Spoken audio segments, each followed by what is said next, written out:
One of the longest-running arguments among sword enthusiasts revolves around the two dominant shapes of swords, curved and straight. Traditionally, straight swords have been used by Western European cultures, while curved swords are often related to the East, particularly Middle Eastern scimitars and the Indian talwar. What many people don't know is that there were plenty of straight swords in Eastern cultures, as well as curved ones in the West. An Indian sword, the khanda, was famously straight. Similarly, there are many examples of curved swords in Europe, such as the sabla. However, it is true that Eastern cultures generally preferred curved blades, one reason for which was the prevalent landscape and fauna of the region. Curved blades became popular in Eastern cultures because these areas were famous for their wide expanses of land, which were ideal for cavalry charges. As it happened, men on horseback found it much easier to wield a curved sword than a straight one. Arguments for the superiority of a curved sword always mention how a curved blade cuts more effectively than a straight sword, but this is not necessarily true.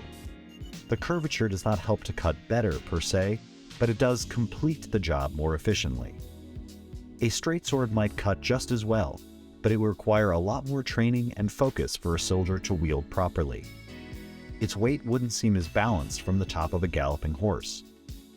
Also, considering the momentum of a rider on horseback, you'd likely lose your sword after getting it stuck in one of your victims. This wouldn't happen with a curved sword. Eastern armies were huge, especially in ancient and early medieval times. Equipping each man with a sword would have been costly for the constantly squabbling Oriental kingdoms. Most of the armies were actually comprised of archers that stayed a fair distance from the heat of the battle.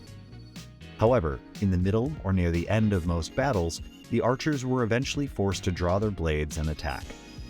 At that point, when an inexperienced swordsman was surrounded by enemies, the best tool to escape was a curved sword.